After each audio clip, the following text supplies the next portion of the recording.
Parte ng pagsusulit ang pagbabawas ng aplikante. Kahit anong mangyari, kaya kong tumagal. Kaya wala akong pakialam sa ibang tao. Sandali! Anong gagawin natin? Kurapika, alam mong naiintindihan ko ang sinabi mo. Pero palagay ko may puntos ni Sigareta. Ang sinabi ko lang ay kailangan natin maging maingat sa lahat ng ating gagawin.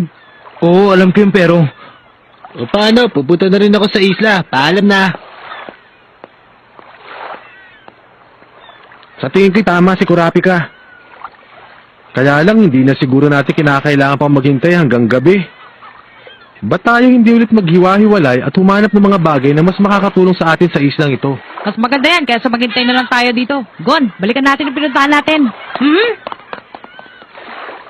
Anong gagawin mo ngayon? Kakausapin ko na lang yung mga taong matigas sa ulo. Kung mas marami tayo, mas magiging madaling ating gagawin. Makita-kita na lang tayo mamaya kapag mayroon na nangyayaring maganda. Sige. Wow! Ang ganda! Walang may tutulong sa atin ang bagay na yan. Dahil hindi naman tayo lalakad sa ilalim ng tubig para makarating doon. Tama ka, Kiluwa. Tumingin pa tayo sa iba. Oh.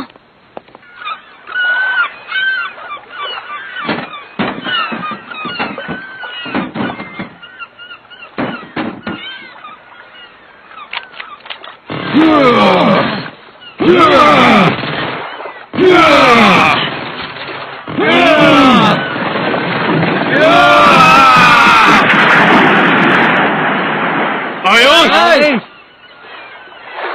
Tanggalin na natin ang tubig at takpan ang mga butas. Teka, sandali lang.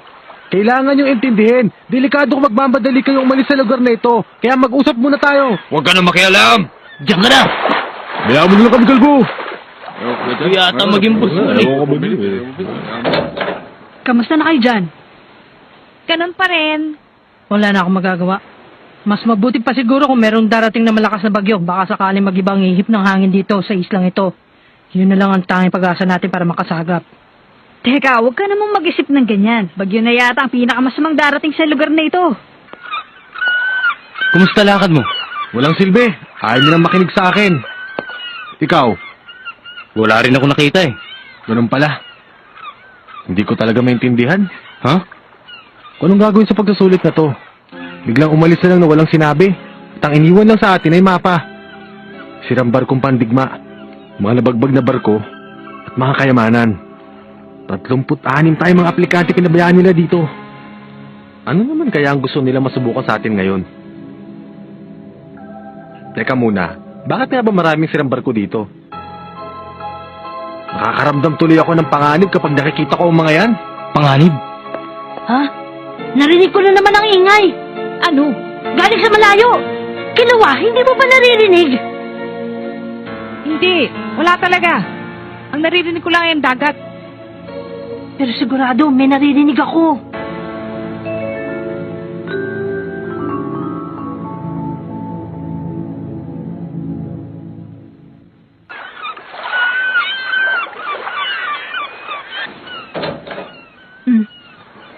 Hanzo, kamusta? Ganon, naiintindihan ko. Mahigit 30 tayo nakapasa sa mga naunang pagsusulit. Nalampasan natin yun gamit ang kani-kanyang kakayahan. Kaya hindi nakakapagtakang walang makikinig sa'yo.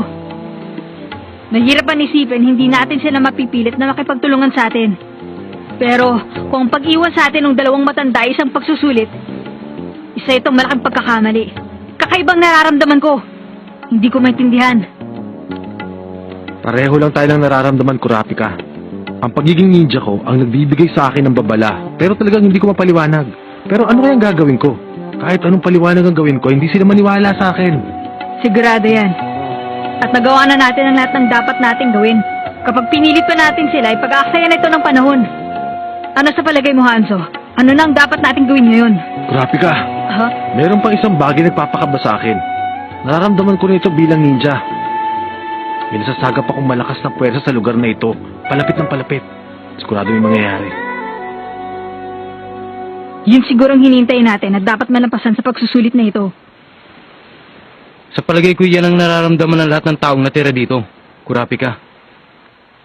Kaya bago mangyari yan, dapat ay gumawa na tayo ng paraan. Tayong lahat. Anong paraan yun? Yun ay... Pipili muna tayo ng mamumuno.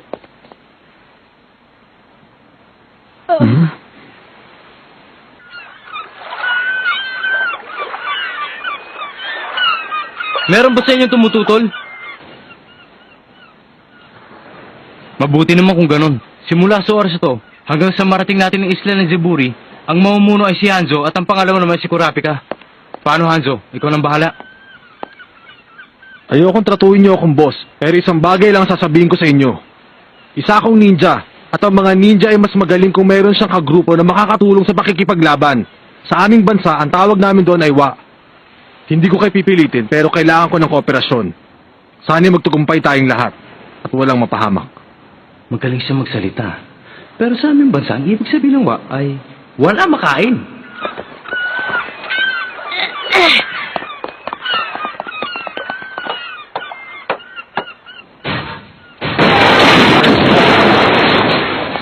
Napabayaan na talaga to.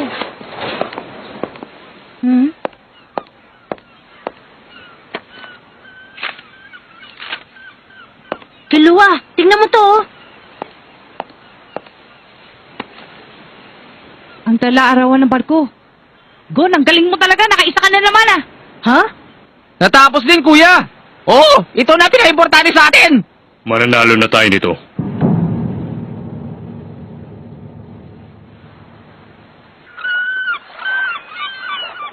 Ganun pala. Ang barkong ito, kami ang huling pwersang ipinadala ng aming bansa para suportahan ng aming mga kasama. Ang sumulit nito ay ang kapitan ng barko.